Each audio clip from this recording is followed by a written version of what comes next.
건강수명 100세를 향하여 슬기로운 건강관리법을 알려주는 방송. 안녕하세요. OBS 생방송 건강콜센터의 저는 장민정입니다. 이 무릎 관절염 환자분들이 무릎 관절을 아낀다는 생각에 신체 활동을 줄이고 운동을 피하곤 하시는데요. 이는 잘못된 상식이라고 합니다. 근력이 약해지면 오히려 관절염이 빠르게 진행할 수 있기 때문에 평소에 꾸준한 운동을 통해서 근력 관리를 잘 하시는 게 꼭 필요합니다. 생방송 건강콜센터, 그래서 오늘은요, 무릎 관절염 단계별 증상과 비수술 치료법에 대해 알아볼 거고요. 여러분들의 문의 전화도 받고 있습니다. 무릎 통증과 관련해서 나에게 맞는 치료법이 궁금하시다면 오늘 저희 쪽으로 문의 주시면 되겠는데요. 시청자 참여 방법부터 안내해 드립니다.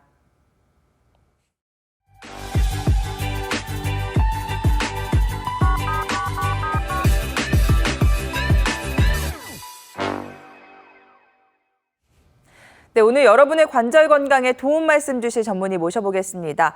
마냥 이쁜 우리 맘의 양쌤, 정형외과 전문의 양혁재 원장님과 함께합니다. 원장님 어서 오세요. 네, 안녕하세요. 네, 시청자분들께 인사 부탁드릴게요. 네, 안녕하세요. 마냥 이쁜 우리 맘의 양쌤. 오늘은 정형외과 전문의 양혁재입니다. 오늘 보통 시청자분들께서 어깨나 관절, 무릎 때문에 이제 많이 아프셔서 이렇게 또 날씨가 약간 이제 여름에서 이제 가을로 다가오는 이 시절이 되면 평소에 또 일도 많아지고 활동도 많아지시는데 이럴 때 또 관절 때문에 아파가지고 고생하시는 분들이 정말 많습니다. 평소에 이 시청자분들께서 나 여기가 이렇게 아픈데 이거 어떻게 좀 좋은 치료 방법이 없을까? 이런 거에 대해서 궁금하신 점이 있거나 이런 거 좀 선생님한테 물어보고 싶었는데 쉽게 다가가거나 의사님한테 물어보기가 좀 힘들었던 네. 이런 궁금한 사항이 있으면 오늘 성심성의껏 잘 상담해 드리도록 하겠습니다. 네, 관련해서 궁금증이 있으신 분들은요, 아래 나가고 있는 번호로 연락 주시면 되겠습니다. 원장님 말씀대로 날은 선선해지고 이제 추석을 비롯해서 뭐 임시 공휴일 지정 얘기도 네. 나오고 이제 즐거운 연휴들이 다가오고 있는데 사실 무릎 안 좋으신 분들은 딴 세상 얘기거든요. 맞습니다. 이분들을 괴롭히고 있는 대표적인 무릎 질환은 어떤 것들이 있을까요? 네.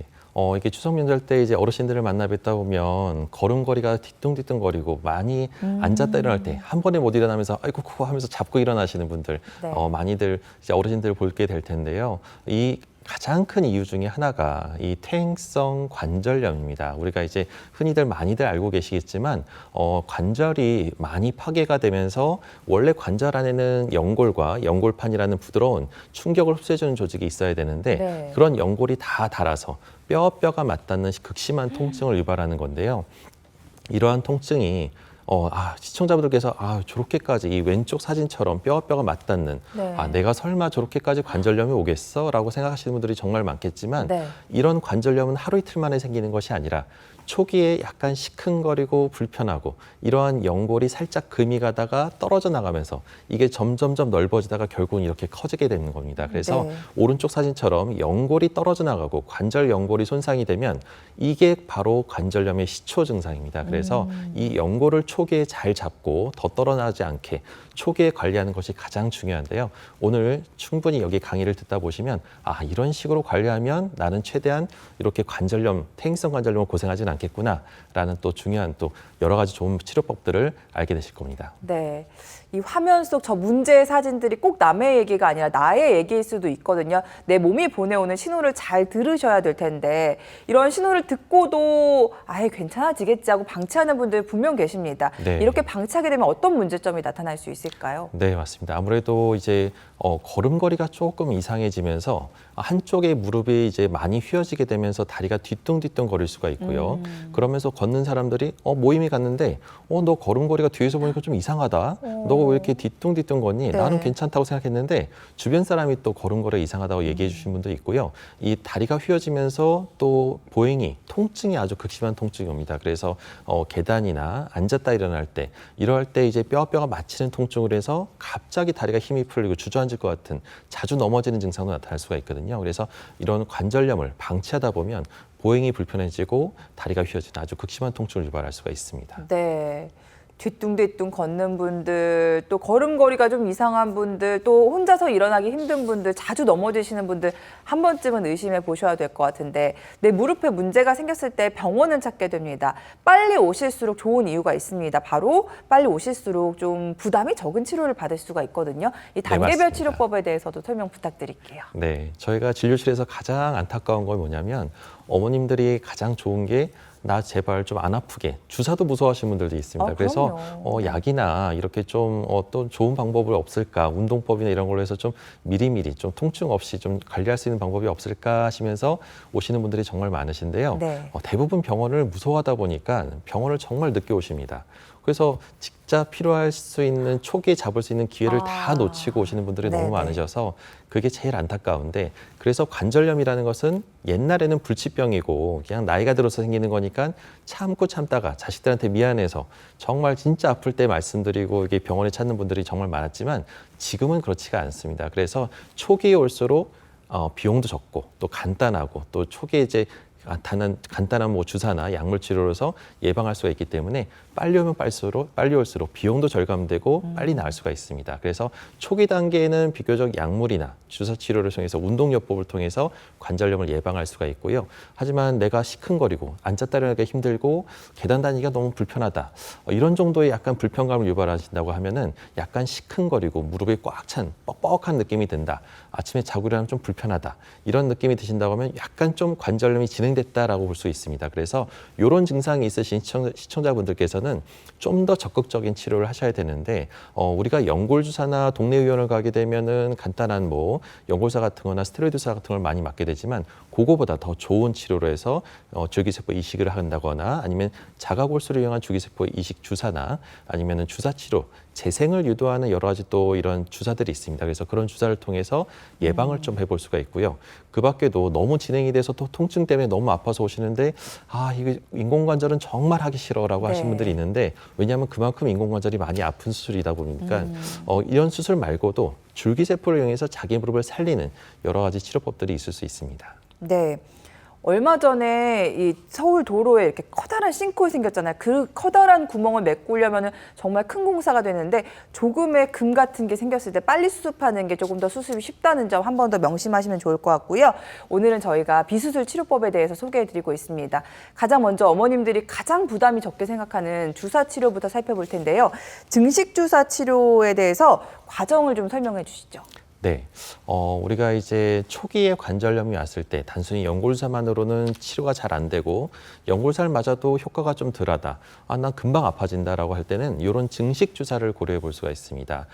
무릎 관절이나 어떤 관절들 간에 인대라는 조직으로 감싸져 있는데요. 이 관절염 초기에는 통증의 원인이 인대에 염증이 생겨서 아파하시는 분들이 꽤 많습니다. 그래서 손상된 인대, 어느 쪽에 염증이 있는지를 정확한 부위를 검사를 통해서 진단을 하고요. 손상된 인대에 정확하게 주사를 맞는 것이 중요합니다. 그래서 이 주사를 치료를 통해서 고농도의 삼투압이 염증 반응을 일시적으로 유발하게 되는데, 그래서 증식 주사를 맞고 나서 하루 이틀은 더 아파요라고 호소하시는 분들이 있는데, 이럴 때 걱정하지 말고 얼음찜질하면서 조금만 기다려 주시면 3일이나 일주일 뒤부터는 염증, 붓기가 싹 빠지면서 통증도 가라앉고 면역 반응으로 해서 주변의 세포의 성장 인자들이 분배되면서 결국은 새로운 조직, 인대라는 조직이 더 강화돼서 튼튼해지면서 무릎 통증도 가라앉고 또 붓기도 빠지게 되는 아주 근본적인 치료라고 할 수 있겠습니다. 네, 이렇게 증식 주사 치료 과정을 살펴봤는데, 어떤 원리를 통해서 우리 무릎 통증들이 좋아지는 거고, 또 주사의 간격은 얼마가 되는지 이런 부분들도 설명을 부탁드릴게요.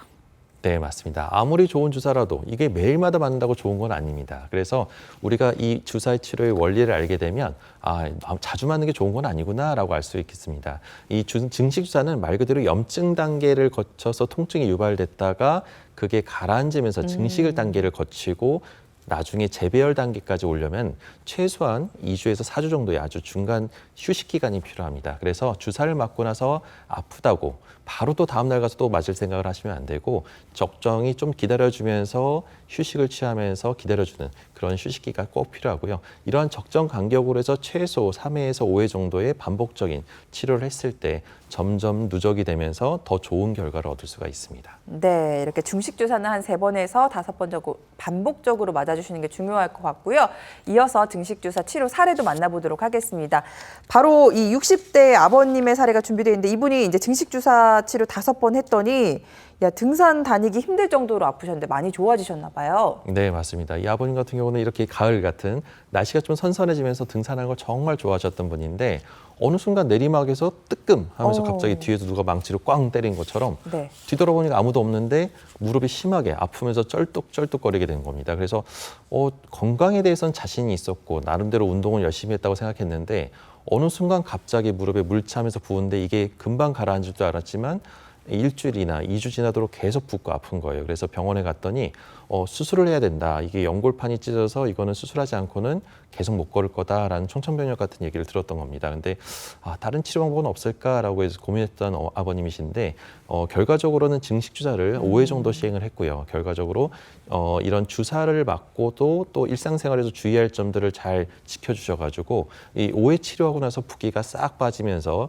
섬유화된 조직으로 해서 연골판이 잘 아물어서 지금 현재는 또 다시 또 하고 싶은 운동도 하시면서 네. 아주 잘 다니시는 좋은 결과를 보였던 한 분 중에 한 분입니다. 네, 50대, 60대, 70대 넘어가면서 사실 이 뜨끔하는 경우 굉장히 많은데요. 증식 주사 치료로 많이 좋아지신 사례 저희가 만나봤고요.